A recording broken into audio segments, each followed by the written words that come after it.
Assalamualaikum warahmatullahi wabarakatuh. Bismillahirrahmanirrahim. Alhamdulillahilladzi ja'ala al-Isra wal Mi'raja ayatal kubra lil muslimin wa mu'jizatan li sayyidil mursalin wa bushra lil mu'minin. Wassalatu wassalamu ala man nala martabatan ulya bi isra'ihi wa mi'rajihi inda sidratil muntaha wa huwa bil ufuqil a'la thumma dana fatadalla fakana qaba qausaini aw adna. Sayyiduna wa habibuna Muhammadun sallallahu alaihi wa alihi wa sahbihi wa sallam, amma ba'd. Hadratul mukarramin wal muhtaramin, para alim ulama, guru-guru agama, wabil khusus seluruh dewan guru untuk pesantren Babus Salam yang sama-sama kita muliakan dan kita cinta. Tokoh-tokoh masyarakat, jamaah sekalian, hadirin wal hadirat, jamaah majelis zikir wa ta'lim Babus Salam yang kesemuanya insyaallah dimuliakan oleh Allah Subhanahu wa ta'ala. Puji dan syukur marilah kembali kita panjatkan kehadirat Allah Subhanahu wa ta'ala yang telah melimpahkan karunia nikmat yang sangat banyak dan tiada terhingga. Di antara nikmat itu adalah nikmat sehat dan diberi kesempatan oleh Allah Subhanahu wa ta'ala. Mudah-mudahan kesempatan yang Allah berikan kepada kita, kesehatan yang Allah berikan kepada kita, bisa kita gunakan untuk bersyukur terhadap nikmat-nikmatnya, sehingga kita tergolong hamba Allah yang pandai mensyukuri nikmat-nikmatnya. Salawat dan salam semoga tercurah dan terlimpah kehariban junjungan kita Nabi besar Muhammad sallallahu alaihi wasallam, juga para sahabat, kerabat, dzurriyyah dan pengikut-pengikut beliau ila yaumil qiyamah. Dan mudah-mudahan kita pada tahan selamat di dunia, lebih-lebih selamat di akhirat, mati dalam keadaan husnul khatimah dan mendapat syafaat Rasulullah yaumil qiyamah. Amin ya rabbal alamin. Jamaah sekalian yang dimuliakan oleh Allah Subhanahu wa ta'ala, masih dalam suasana peringatan Isra dan Mi'raj, karena kita masih berada di bulan Rajab yang insya Allah pada malam hari ini, kalau ada salah hitung, malam ke-20, atau ada juga malam ini malam angka besar yang kedua nih. Artinya sudah lebih daripada 15 hari kita melewati bulan Rajab ini. Apakah kita termasuk orang-orang yang sudah memuliakan bulan yang dimuliakan oleh Allah Subhanahu wa ta'ala, ataukah kurang lebih 19 hari ini keadaan kita tetap seperti biasa, tidak ada peningkatan di dalam ibadah kita? Marilah dari sisa waktu atau hari, tinggal kurang lebih 10 hari lagi bulan Rajab ini akan berlalu daripada kita semua, dan umur kita belum tentu menemui lagi bulan Rajab di tahun mendatang. Nah, mudah-mudahan kita semua dipanjangkan umur oleh Allah Subhanahu wa Ta'ala, dan kita dapat keberkahan daripada bulan yang mulia, bulan Rajab. Banyak orang yang bisa menemui bulan Rajab, tetapi tidak bisa bertemu lagi dengan bulan Syawal. Berapa banyak orang yang bisa menemui bulan Rajab dan bulan Syawal, tapi tidak bisa berjumpa, bertemu dengan bulan Ramadan. Di awal bulan Rajab kita sudah menyambut dengan doa, Allahumma barik lana fi Rajab wa Sya'ban wa ballighna Ramadan. Ya Allah, beri berkahlah kami pada bulan Rajab dan bulan Sya'ban, dan sampaikanlah kami ke bulan Ramadan. Mudah-mudahan Allah mengabulkan doa kita bersama. Selama kurang lebih 20 hari kita lewati bulan Rajab, banyak sekali kita mendengar, dan mungkin kita sudah sering menghadiri majelis-majelis yang mana majelis tersebut diadakan peringatan Isra dan Mi'raj. Dari peringatan Isra dan Mi'raj yang kita hadiri dan kita dengar, marilah kita sama-sama bisa mengambil hikmah dari apa yang sudah kita ketahui dari cerita Isra dan Mi'raj. Semua cerita atau perjalanan Nabi yang mana Nabi dijalankan oleh Allah Subhanahu wa Ta'ala, diisrakan dan dimerahkan, itu semuanya ada keluar daripada ibadah kepada Allah. Ruang lingkupnya semuanya bernilai ibadah. Nah, ini pelajaran bagi kita. Memang Allah Subhanahu wa Ta'ala menciptakan kita semua ini untuk beribadah kepada Allah Subhanahu wa Ta'ala. Pada hakikatnya kita semua ini menuju Allah, dan pada saat yang ditentukan nanti tidak akan bertemu dengan Allah untuk mempertanggungjawabkan apa-apa yang sudah kita perbuat di dalam dunia. Kalau kita ingin selamat dan mendapat ridho Allah ketika kita berjumpa Allah, maka ikutilah Rasulullah Sallallahu Alaihi Wasallam. Kalau kita ingin ketika berjumpa dengan Allah kita ridho dan diridai oleh Allah Subhanahu wa Ta'ala, maka kita ambil perjalanan Isra dan Mi'raj tersebut. Jamaah sekalian yang dimuliakan oleh Allah Subhanahu wa Ta'ala, di dalam perjalanan Isra dan Mi'raj itu banyak sekali yang Allah perlihatkan kepada baginda Nabi kita Nabi Muhammad Sallallahu Alaihi Wasallam. Sampai-sampai Allah memperlihatkan surga beserta kenikmatannya dan orang-orang yang bakal masuk surga beserta amal-amalnya. Jadi Nabi itu sudah tahu siapa-siapa yang menjadi calon penghuni surga. Napa-napa gawian orang yang bakal masuk surga itu sudah dahulu diperlihatkan oleh Allah kepada baginda Nabi Muhammad Sallallahu Alaihi Wasallam.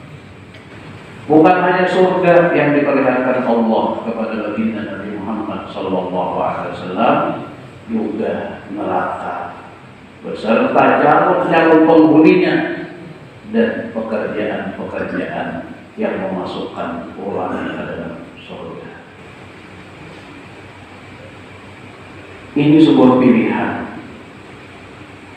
Apakah kita hendak masuk surga atau sebaliknya kita hendak masuk neraka? Mau ditabur nih kita berdekat nih kita hendak masuk neraka. Nah, ada berdekat hendak masuk surga, bahkan masuk surganya kita hendak bighairi hisab, tanpa dihisab oleh Allah Subhanahu wa Ta'ala. Nah, jalan keduanya ini sudah dijelaskan oleh Nabi kita, Nabi Muhammad Sallallahu Alaihi Wasallam. Bahkan dengan amal-amalnya. Jadi tergantung kita, jalan manakah yang kita pilih. Apakah jalan menuju surga atau jalan menuju neraka? Alhamdulillah. Mudah-mudahan jalan kita semua adalah jalan yang menuju surga, yaitu jalan yang mengikuti apa Nabi kita, Nabi Muhammad Sallallahu Alaihi Wasallam. Ada sebuah riwayat di dalam kitab Al-Kabair,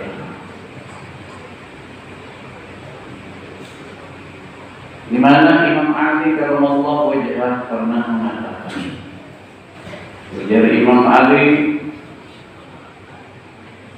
aku beriman bersama Fatimah ke rumah Nabi kita Nabi Muhammad Sallallahu Alaihi Wasallam.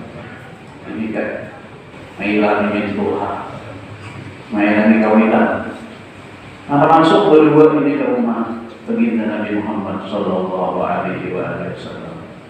Sekalinya dia masuk ke dalam rumah baginda Nabi Muhammad Sallallahu Alaihi Wasallam, ternyata Nabi dalam keadaan menangis, bahkan sangat bersedih, dan ini terlihat oleh Sayyidina Ali karramallahu wajhah dan Fatimah Zahra radhiyallahu anha.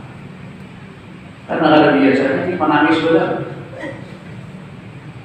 sehingga Imam Ali karramallahu wajhah bertanya kepada Nabi kita Nabi Muhammad Sallallahu Alaihi Wasallam. Jadi Imam Ali, wahai Rasulullah, kenapa jadi biar menangis benar? Rasulullah Sallallahu Alaihi Wasallam menjawab,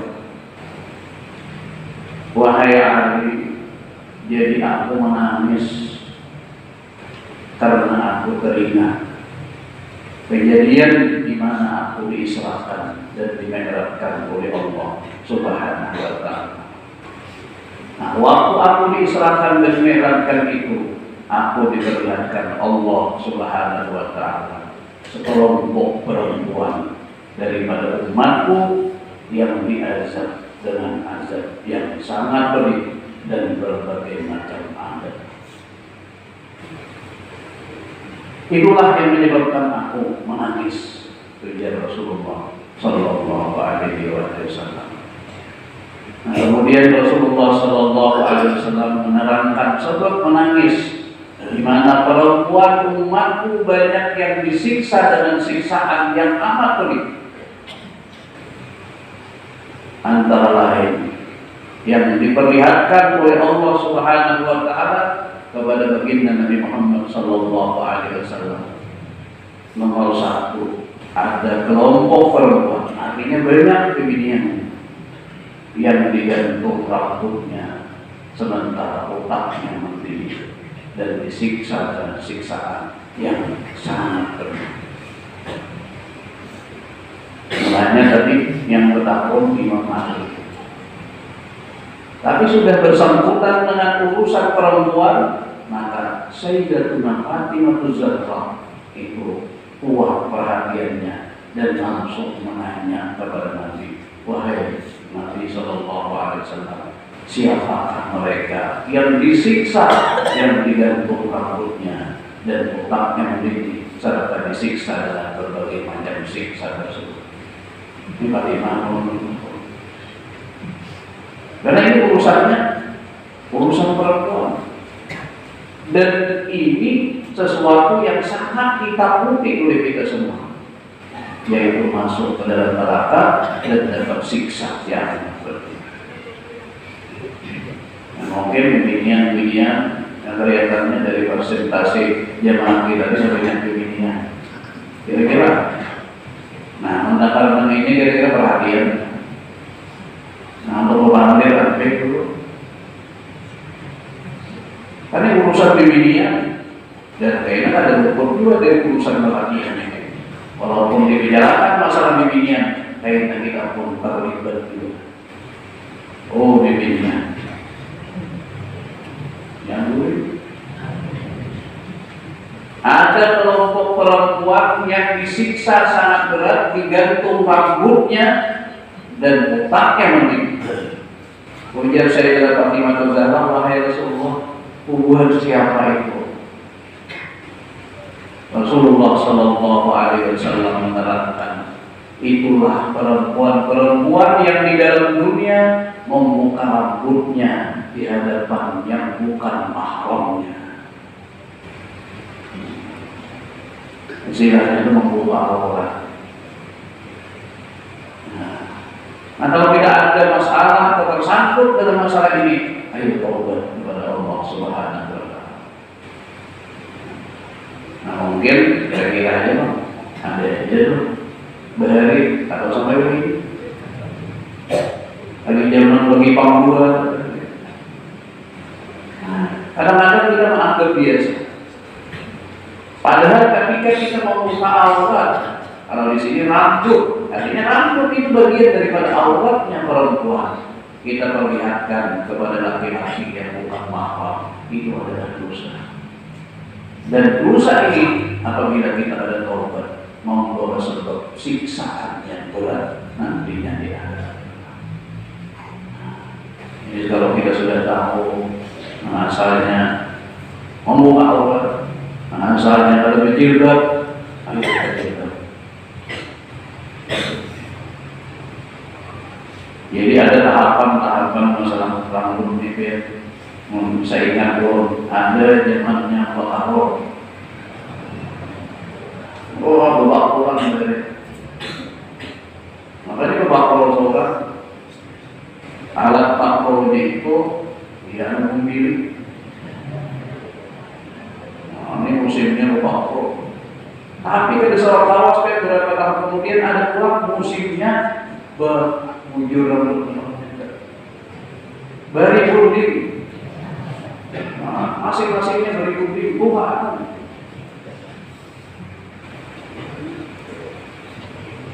Nah masih ada ini ribundi sudah lewat. Obat pro lewat. Cuman masih ada ini berpirang. Ini rame. Ini nenek dulu aja.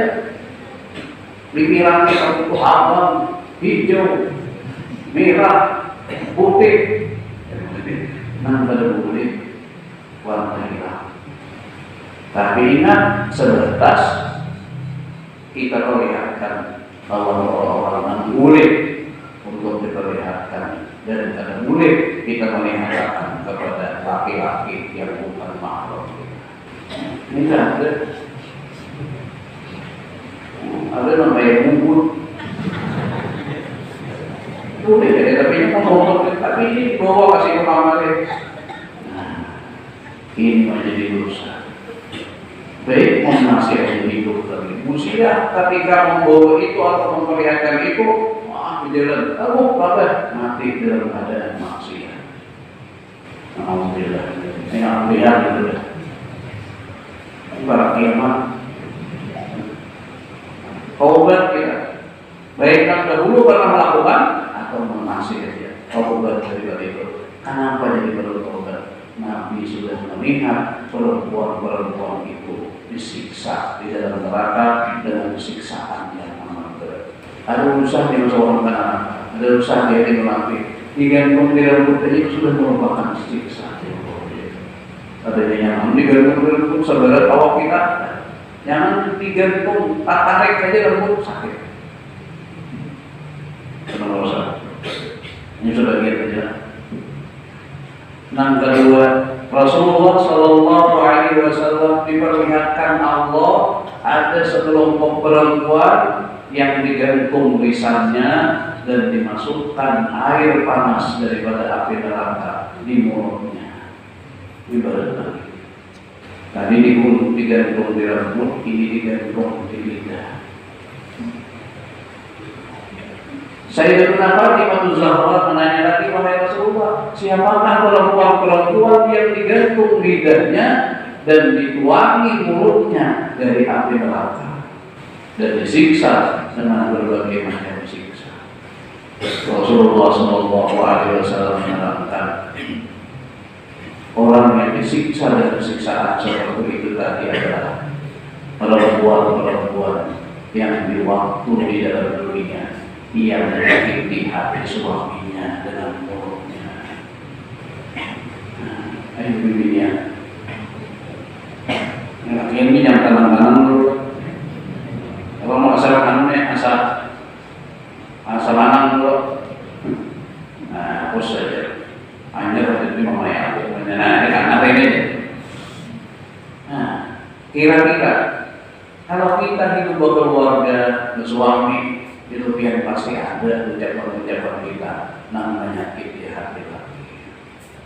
Nah, setelah kita tahu ternyata perempuan-perempuan dengan mulutnya menyakiti hati suaminya, apabila dia tidak taubat, ini akan disiksa sebagaimana yang dilihat oleh Nabi kita Nabi Muhammad Sallallahu Alaihi Wasallam.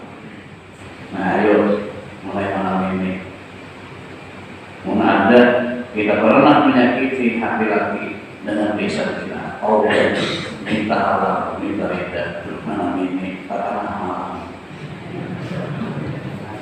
makanan sudah, malam sudah, ayo kita kepada abahnya. Ulun tadi mendengar pengajian kayak ini, maka ulun takutan mendengar abahnya masuk neraka.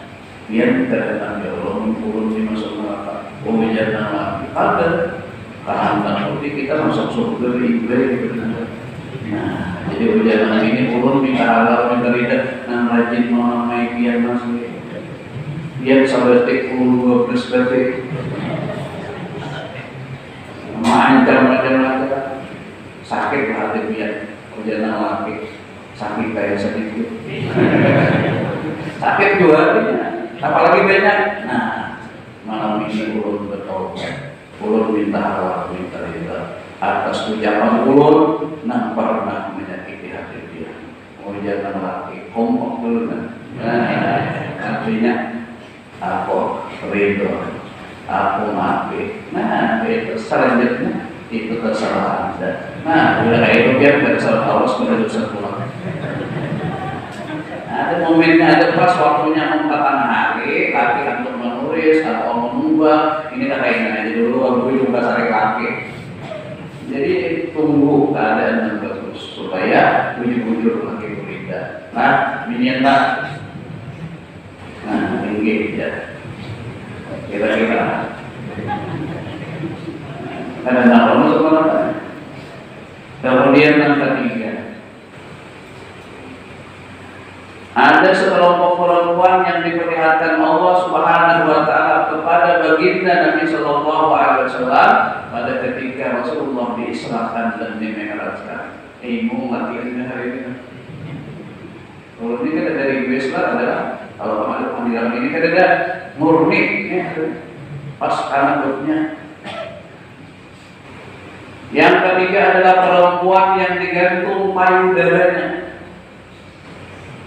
disiksa dengan siksaan yang amat pedih dengan berbagai macam siksa. Maka ditanya Nabi Isa juga Fatimah wahai Rasulullah, siapakah perempuan yang digantung payudaranya dan disiksa dengan siksaan yang amat pedih tersebut? Maka Rasulullah Sallallahu Alaihi Wasallam menjawab dan menerangkan, itulah perempuan-perempuan yang ketika di dunia selingkuh dengan laki-laki lain. Ayo, jangan selingkuh ya. Seorang sudah berlaki, tapi berpikir anak lelaki itu sudah dosa. Mantan-mantan laki ini pembibitan ada. Gue berpikir melihat laki yang berbeda taksir. Pembibitan kok, jangan-jangan lakiku itu. Nah ini sudah dosa. Kalau kayak ini kan kalimat berbeda. Jangan lakiku kayak gimana, nah itu bagus. Tapi kalau yang tadinya itu jadi lakiku pada seorang laki seorang, nah ini sudah dosa. Akhirnya mau selingkuh. Nah, bibinian para selingkuh, ayo taubat. Baik, kalau sudah tahu laki, atau lakinya belum tahu bahwa kita selingkuh. Nah minimal kalau ini kepada selingkuh ini baju banget. Nah hampir gitu juga jangan lupa abahnya aku selingkuh. Wah ini juga. Ini ada cara taubat itu ada yang bisa disebut, ada yang ada. Atau fitnahnya benar usah. Ada yang tidak tinggal. Ini kepada dia. Ini misalnya menaruh ini, nah selingkuh tapi lakinya tidak tahu. Karena ini anak taubat misalnya kepada orang laki yang ini abahnya apa aku ini selingkuh apa ini gimana? Ambil dan kita bertaubat itu jadi. Ini ada enam berat yang kita kalau disebut kalau menjadi fitnah lebih besar. Wajar. Kita menyimpan orang misalnya, udah tawas, jadi rumah apa yang mencari kita, kita kegiatan terus, kondisinya, apa nih? Kepada orang ada salah, tapi itu bertahap. Saya tidak memungkinkan menjurunkan kalau tentuan cara pulang dari kompor kita kalau minta lihat kalau di sini uangnya ya polisi yang mana sekalian yang dimuliakan oleh Allah Subhanahu Wa Taala. Kemudian yang keempat banyak apa saja.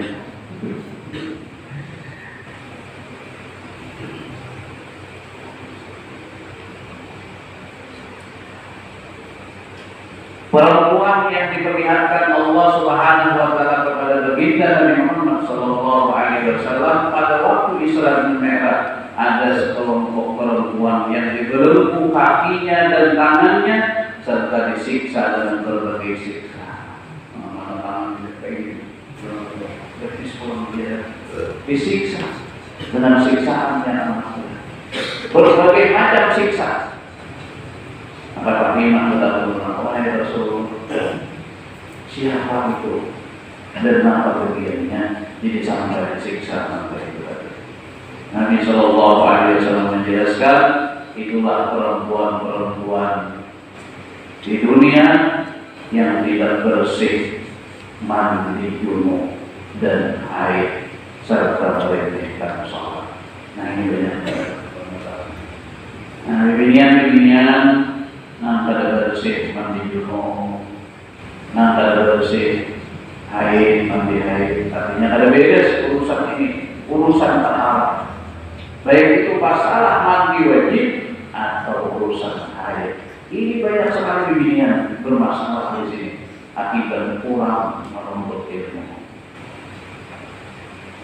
Karena dua masalah ini maka menimbulkan permasalahan yang lain dan ini lebih fatal. Akhirnya orang tersebut meremehkan sholat.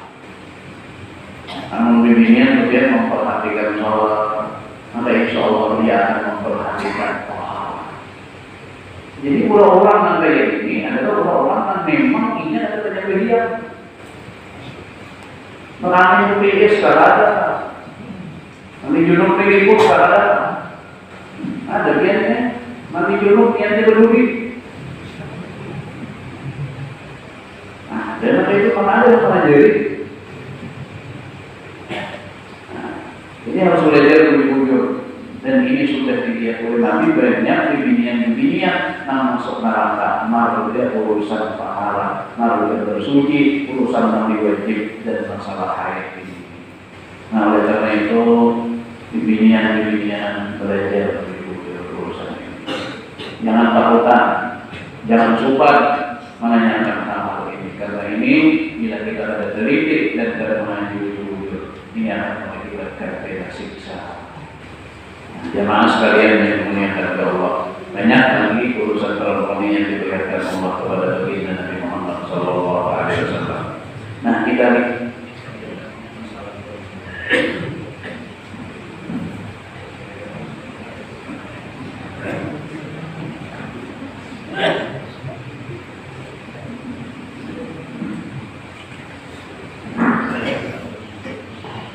sedikit lagi. Nah, kita lihat tadi semuanya masalah perempuan.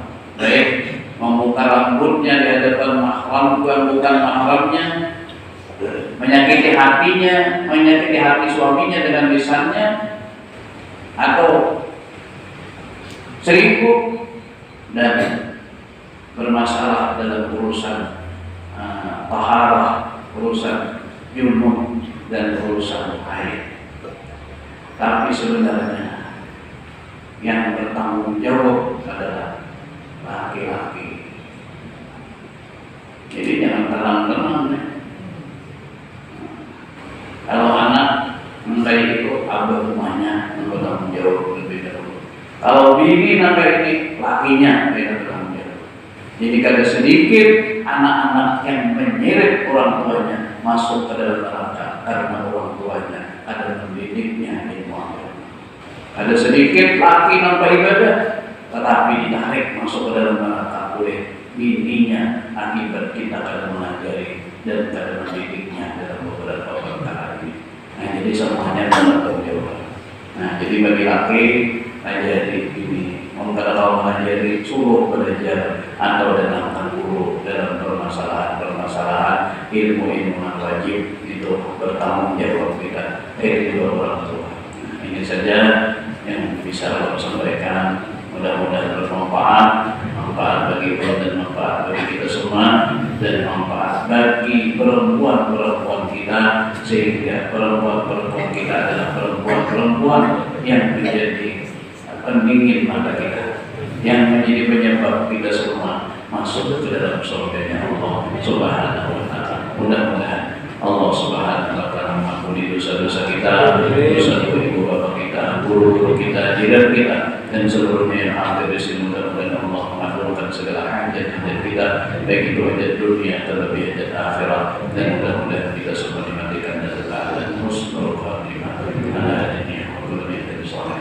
Bi syarafil Habib Muhammad sallallahu alaihi wasallam wa ala man nabi sallallahu alaihi wasallam.